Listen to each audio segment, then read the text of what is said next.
Really fine. So we get onto the Rift 4 Jesters versus Hawks. Let's see, this will peel back in just a moment. What's the level 1 assignments? No craziness like our last game. Ooh.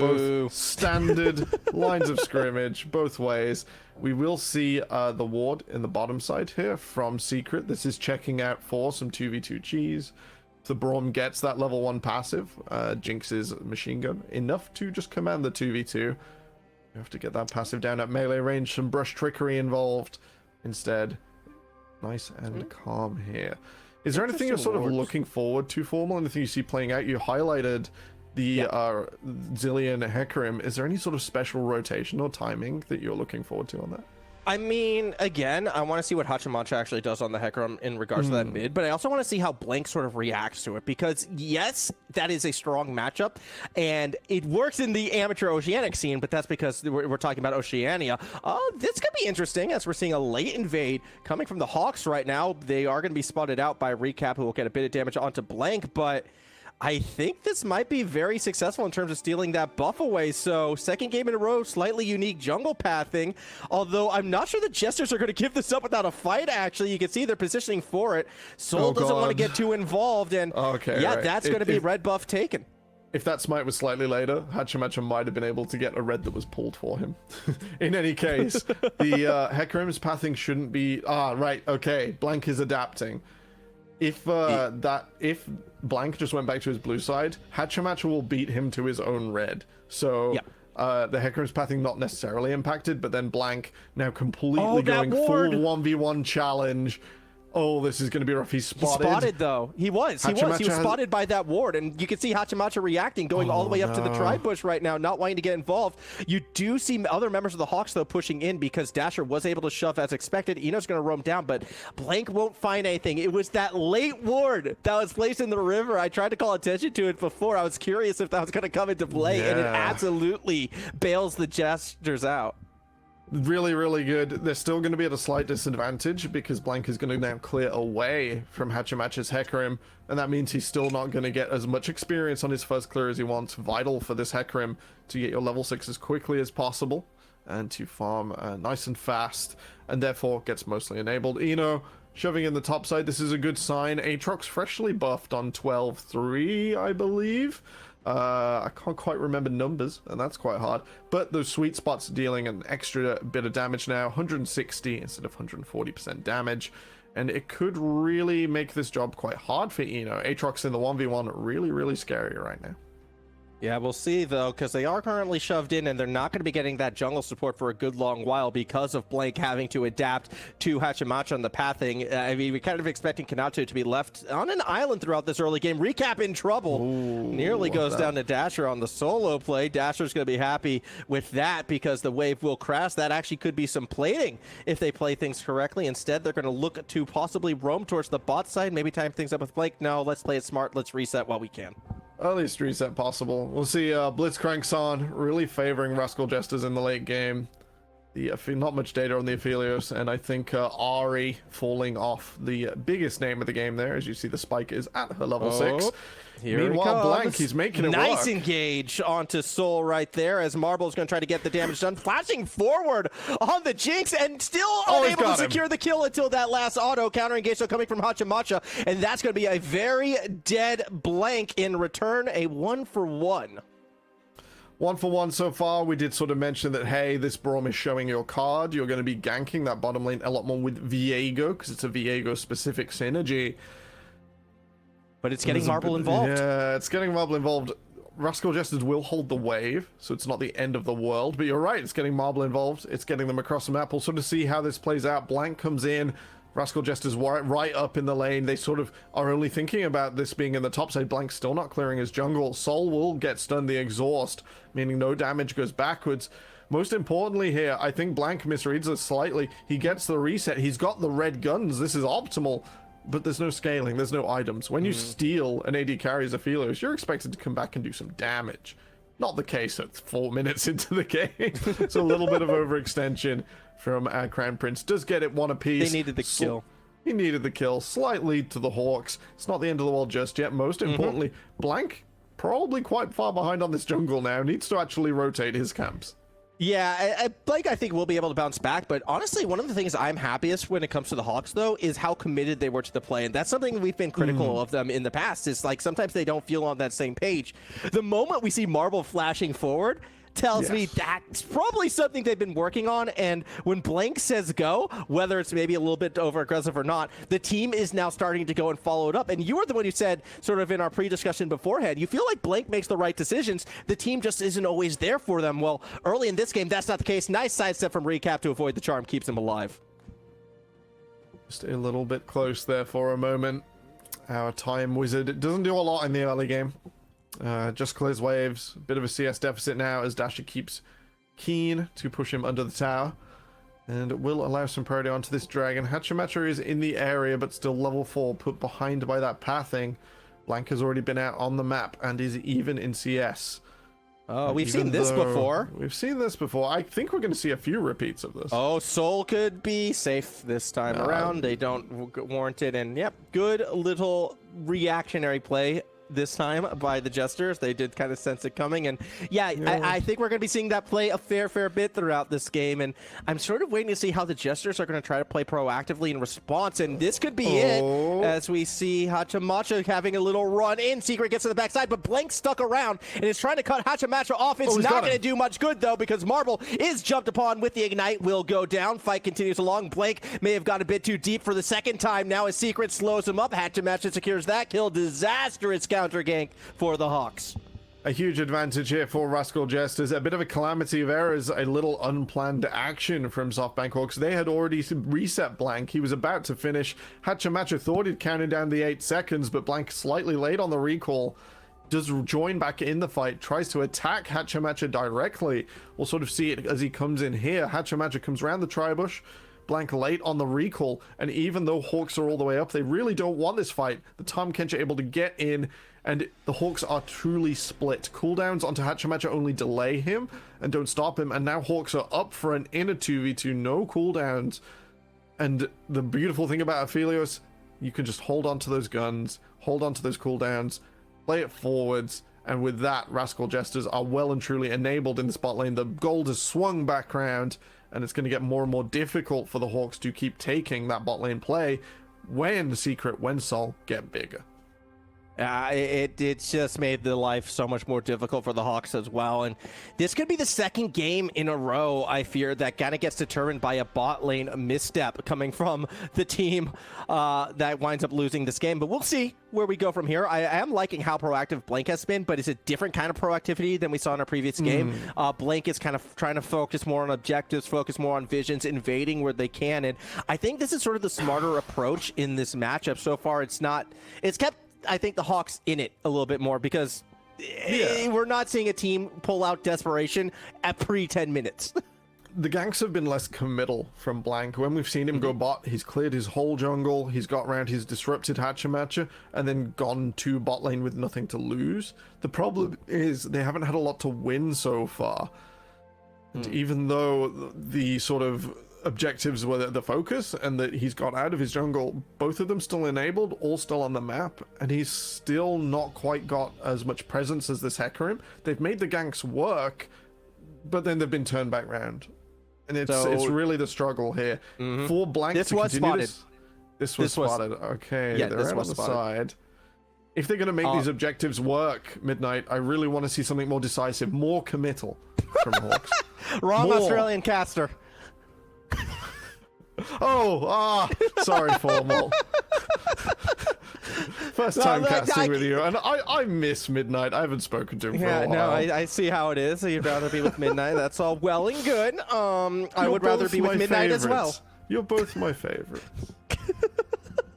No, it's all good. But yeah, I do agree though right now, whereas like the pace of this game has kind of slowed down, and it's because the Hawks, they've been a little bit less committal. When they are making committed plays, as we saw right there, they were spotted out by the Jesters due to that ward that was kind of placed right there in the river. And because both teams saw each other, we don't see a fight. I like how the Hawks though are still kind of feeling out the Jesters though. They're thinking maybe we can make this happen. They've not given up yet for sure.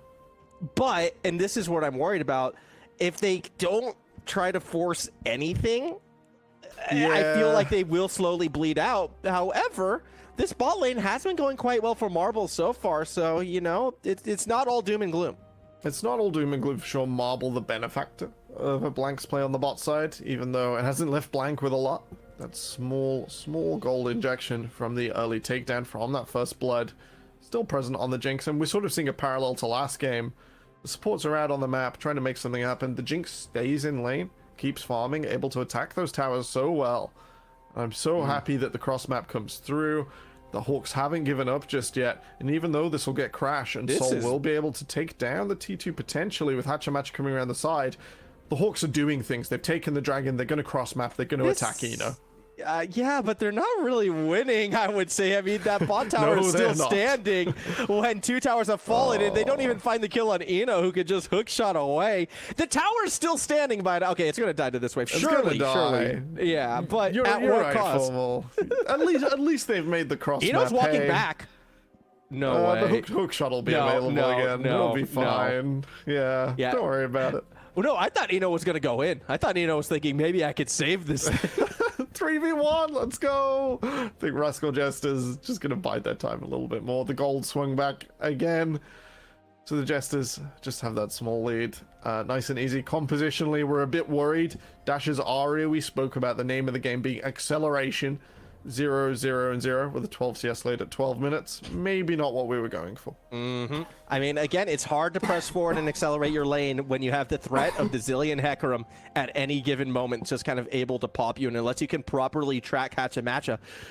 Unfortunately, it's just hard for Dasher to really force the issue, and we're getting to that stage now where the wave clear is going to start to come through for recap, and it's going to be that much more difficult for Dasher to find avenues to sort of force plays from that mid lane. Although, with the bot lane cracked open, now we should be seeing Dasher actually look more towards the side lane, so we can see Dasher already on the top side right now where that tower was destroyed, and now I feel like we're going to see Ari start to accelerate a fair bit more.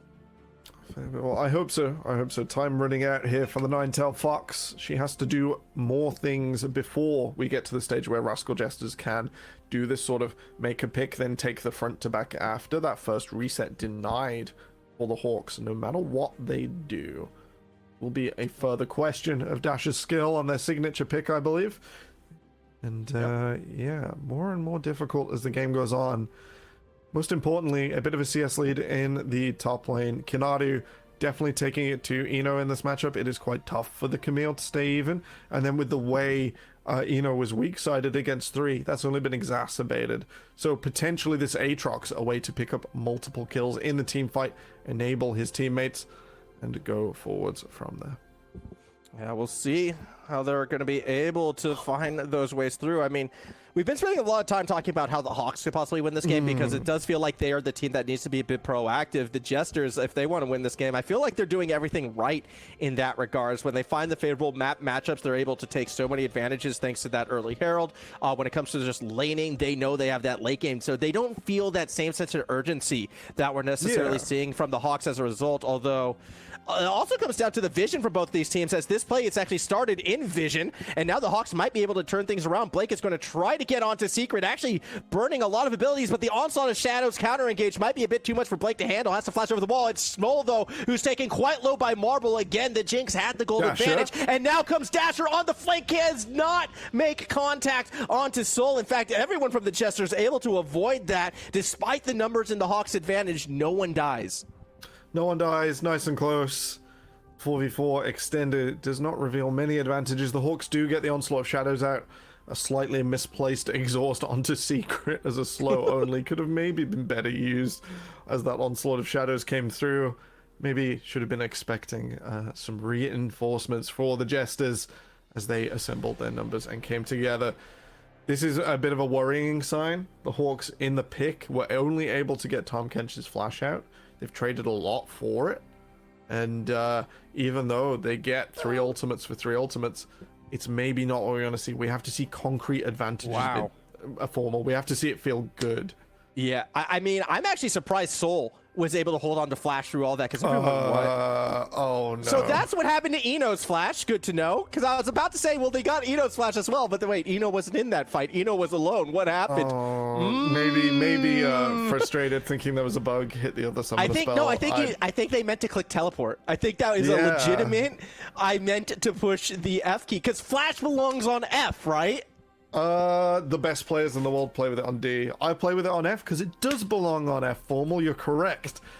But Yeah. Faker, disagree apparently. Well, yeah, Eno just failed Flash though, thinking it was on F. So I don't think Eno should be taken into consideration for that right now. As we see Blink kind of poke at Secret, don't want to commit to this fight right now. Smart move. Recap was waiting in the wings, but that does mean Dragon Control will be going to the Jesters, despite the Scuttle Crab being taken in favor of the Hawks, who in return, well, they're going to look towards topside. They're going to look towards that Rift Herald. They are not going to be giving up objectives for free. No, the cross map comes through. The priority there for Rascal Jesters when they've got that minion wave under the tower and Hawks have to answer it means they get to choose the Infernal Dragon. So they will know what they've done here. They will be able to get back in slightly faster. The Hawks not quite ready after the cross map. Will mean the T1 falling as well. That is Jesters. Watched it. Yeah, they just had to look and stare. Unfortunately, it reminds me of like back during olden days when people would like show up to what I'm talking. When I'm saying olden, I'm talking about American Revolution, when people would show up to watch the muskets reload on the hill. Fair enough. They'd just be like, they're about to shoot us. Oh no. The wave clearing Dasher still in top lane, a little bit slow there to maybe not expect the Jesters to just walk back in and take that one. So a little unfortunate. Would like to highlight Eno has caught back up in gold now. Kanatu having to go with his team, not being on the split map instead. That means that there is slightly more CS now for Dasher, slightly less for Kanatu. We'll see if that matters in the coming minutes. Where the Hawks put their advantage could be the big thing in the next fight. It determines who Hachimacha has to dive on in addition to Marble, and it's going to create a few more questions that could be the Hawks' way back in. Yeah, I mean, the Hawks have done such a good job in sort of, I guess, maintaining this game despite those early advantages lost. But again, we go back to the point when we get later and later into this matchup, can't help but favor the Jesters a little bit. And what's good sign for the Hawks is the fact that Kanatu actually has done a good job in terms of that Aatrox versus Camille matchup for the time being, has been able to get that CS lead, has been able to sort of do quite well in that regards. Unfortunately, the two topside towers being gone will start to translate into sort of an easier role for the Jesters to get that deeper vision and start playing around the Baron. And that's when the Hawks, I feel like, are really going to be challenged. It is. They have a really powerful tool to answer it, though. We only have one hull breaker in this game. Eno not opting to go for that. They want to one-shot to Marble or contribute to that. So instead, they've skipped the hull breaker. They won't be playing the sides again in a losing matchup against the Aatrox. And instead, they're going to take it to the fight. So Hawks, with Kanatu's teleport, have that extra piece where they can say, right, we're going to sit him in the side. We're going to get Dasher sort of on the front line, sort of as a conditional can come backwards, only burning an ultimate maybe, instead of a larger cooldown. And with that, the Hawks can play chicken around Baron really well and put the pressure on Rascal Jesters. It's going to take, maybe not as much as some other top laners to clear that super creep out, because the true damage from Q completely cuts through the hull breaker bonuses. But if you can't get on the wave, it will still be advantage Kanatu. So we're looking to the split push as potentially an answer here for the Hawks. We'll see if they're going to be able to establish themselves forward, as for the time being, we can see the Rascal Jesters actually looking for a bit of an invade. But again, the vision game has been so strong for both these teams, I feel like. The wards we're have technically been in a lull state right now, and they just we keep are. going. And it's been a long lull state, although that might be broken up here. Hachimacha gets kind of spied upon, but Hawks don't realistically pull the trigger just yet. The Hawks really are lacking a lot of go engage tools. Yes, you have the Glacial Fissure. Yes, you have the Charm out of Dasher. But there's been a few times where it feels like the Hawks have actually kind of spotted the Jesters out of position, but have had no tools to realistically engage without great risk for themselves. I've seen 3 or 4 times this game where that Nautilus we mentioned in draft that surely should have been locked in on 3 or 4 really would have tied it together for them. It would have made those earlier 2v2s in bot lane, or 3v2s, 3v3s, much harder, because that extra synergy with Blank wouldn't have been there. That's a risky path, Soul. Yeah, so Soul's is about sending a message right now. Knows he's on vision. Saw that ward go down a few minutes earlier. We'll see the Rift Herald now as well. This is going to be a slow fight around mid. Baron is coming up. Everyone's showing up. Do we fight over this Rift Herald charge? I think we do, because Slowly. Hachimacha just walked straight into the Hawks, and all of a sudden the Hawks are thinking, wait, we have the health, but at the same time, Herald goes down before it hits the tower, and then the Hawks back away. Well, I did wonder sort of where that was going. Without the direct engage paired with that Rift Herald, not a lot happens, and it's just on Rascal Jesters to burn some cooldowns.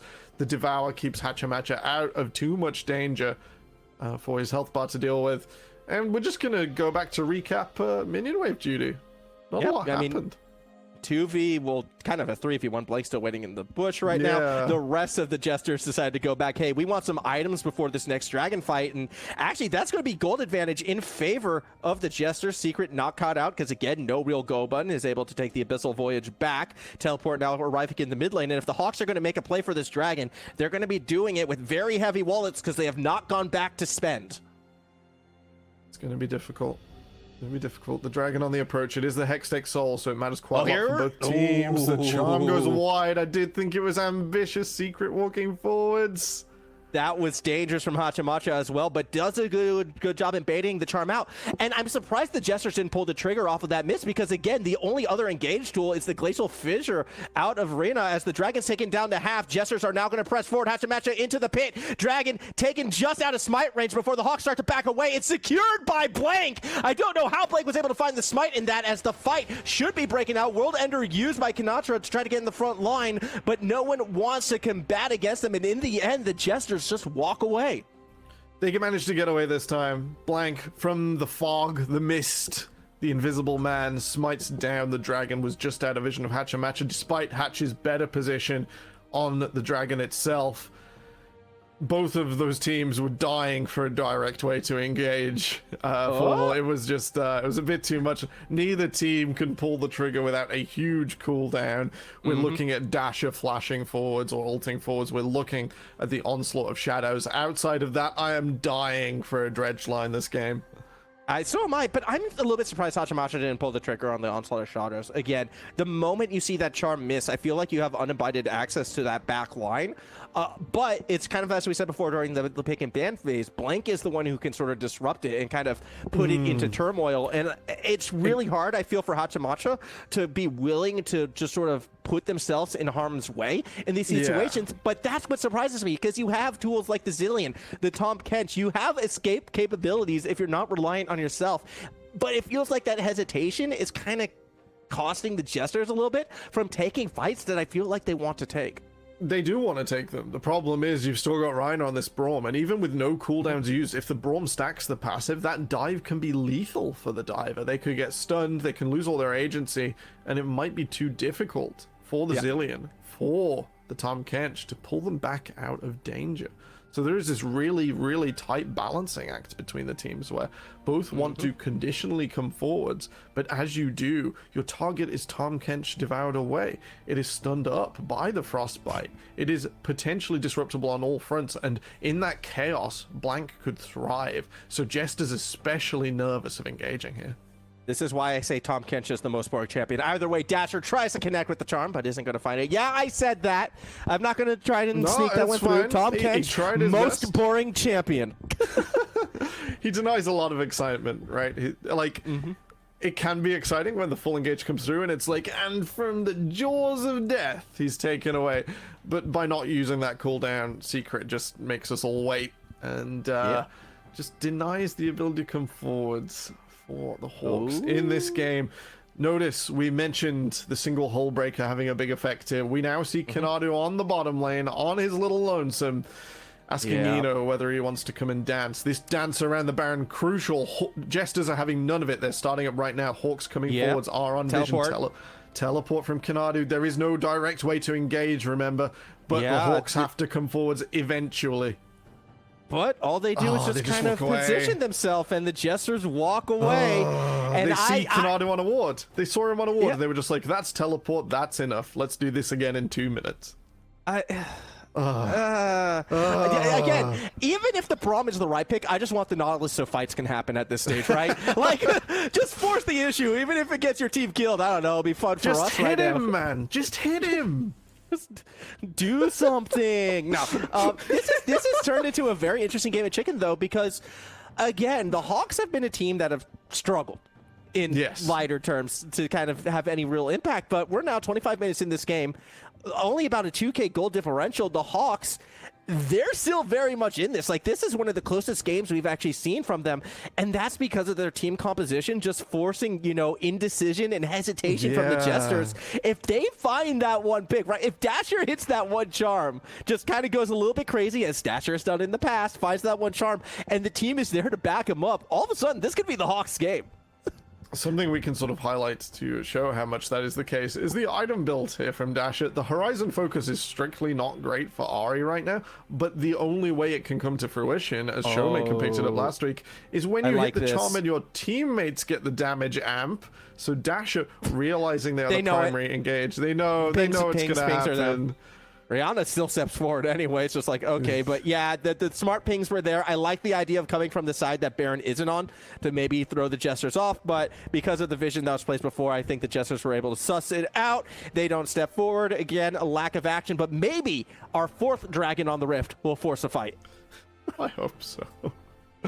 It's a slow game. Sol here on the Sophia doing more damage. Hachi's thinking. He's a bit worried, though. He can't see Blank. Blank's invisible right now. Yeah, went for secret. Doesn't make contact. Dasher still has that charm available, but hasn't quite used it just yet. As we see everyone sort of scoping each other off and making sure they get the farm as well. Oh, it's so tense. Blank? Nope. Just poking at Hachamacha. Doesn't actually, again, commit. And yeah, this is just... Oh, no. It's just, no one wanted to commit for the fight. All right, Hawks are going to try and trade. They're going to try and trade. Yep. It's only Eno with teleport down on this dragon, so the Jesters Eno can get the dragon and come back, and now the Hawks are going to force the fight. They try to get on secret, and they actually get the flash out of the Tom Kench. I'm a little bit surprised by that, going right back to the Baron, but the dragon should be gone by this stage. Abyssal Voyage to get secret behind the Herald, and that's to get a ward on it. All right, Hawks know the trade has come through. They know it's happened. Blanca smited early. So this is like an assessment. They are looking for the fight here. Yeah, do they get it, though? You have Dasher up above trying to clear vision, and that's the onslaught of shadows that gets 3. Here comes the Jesters. Hook shot right into Kanatu, gets to the flash over the wall as Dasher tries to get the flank play, but cannot find Hachamacha. Now Eno is able to drop the Hex Tech onto Dasher's face. Dasher's going to be able to walk away from this one. Baron starting to regain that health. Hawks are looking for a re-engage, but they let the Baron drop as well from the Jester's side, and once again, nobody dies. Nobody dies. The story of this game. Smooth moves from Eno to get that dragon trade, direct the Jesters back in. As they come back in once again, they waited 8 seconds. That was Marble has no matter. Hachamacha's one on away. Here it comes, and that's going to be the ultimate use from secret. 2 panic ults. Recap as well. Oh, Jester's playing with fire. They waited 8 seconds for the resets to come through. Blank and Dasher were back on the podium. So Hawks throw some skills to maybe convince the Jesters they were still there. Panic ultimates used as that really was a desperate Baron attempt. But why? They know they can't take a straight fight. Neither team wants a straight fight. If you commit, you die. Yeah, this is a very, very difficult game to find your avenue in right now. And I feel this is going to put pressure at Inu and Kanatu, because they're going to have to really keep those side lanes in control. And that could be the difference in this game, is just finding the numbers advantage at the key moment, or applying enough side lane pressure to force an issue somewhere else. And so far, I feel like Eno has been doing a better job at it. The split in the 4-1, the last few minutes, has determined the dragon going over, Kinadu getting dragged back up to this Baron with an earlier teleport. It's going to be the story of the game, as you're right. Either team that manages to execute slightly better, or maybe just says, actually, I'm not going to come to you, this is bait, more and more times as the fights just don't happen formal. No fighting allowed. This is we got so much action at the start of the game too. There was 4 kills in the first 5 minutes. It was looking good. Fireworks in the bot lane, and then nothing since. But sometimes you want to play chess. Instead of chess boxing, it's proper chess. As we do watch the Hawks again try to get the mid lane push, but there's only 1 caster minion, so that's not going to do much. They walk back towards the Baron. Jesters aren't going to fall for it. Both top laners are pushing respective side lanes, but the race is currently a little bit ahead in terms of Eno and 5 red trinkets from Rascal Jesters to clear out this vision and continue this absurd dance around the Baron. You're completely correct. We'll just mean we just keep doing this again and again. Oh, Eno's gonna sees Marble though, and that could be the catch that the Jesters are looking for, because already Marble is gone, and you would think this would open the floodgates, but the Jesters get caught by the charm. Hachamacha actually taking enough to survive that. They're not forcing the fight. They're walking back towards the Baron. Kanatu tries to make a play from over the wall. Can't quite connect with anyone. Hachamacha gets rid of the blasting cone and avoids the charm. Eno goes for the re-engage. You have Soul right behind trying to get the damage, but it's not really coming through. Onslaught of Shadows gets flashes, but doesn't make contact. Dasher caught out, but is able to walk away, and no one else Surely falls. it's got to be Baron. Surely Baron. Marble a little late on the flash there. Could have dragged Eno into his whole team and flipped it. I thought Eno would never go for it, but instead Jesters take the initiative. They take the advantage. And Baron now the at Hawks half. must come into them at Baron. Blank, 5,000 left. looking for a way in. Does not have flash. Has to make the play over the wall. Doesn't get the steal. And instead it's secured by Hachamacha. Super Mega Death Rocket. Actually does a fair bit of damage to Secret. But that's the Baron secured, and even if we continue to play the war of attrition, this is a major advantage for the Jesters. It really is. Eno coming up huge. We'll see it here, no doubt. Look to the wall. Marble can play this up and maybe flash towards his team, but instead Gale forces in the opposite direction, away from safety. Recap is there to ensure the damage is more than enough, and with that, the Jesters get onto the Baron. The steal not successful, and the Hawks end up in a tough position for the next few minutes with this Baron coming through now. That will be Soul Point set up here for Rascal Jesters. There is no way the Hawks can test this without something really wild happening. Yeah, we'll see what happens. I mean, the Hawks, they're just kind of forced back right now, and this is where I expect to see that sideline pressure really coming in advantage as well. Eno's already got the top wave pushing in their favor. It's working on that bot side as well. Eventually, I do expect Eno to be the one who roams towards that dragon, while the rest of the Jesters, yeah, they can just sort of play that mid lane, play the zoning game. There's nothing that the Hawks can do to stop this dragon. More power to the Jesters right now. They're taking good use of this Baron.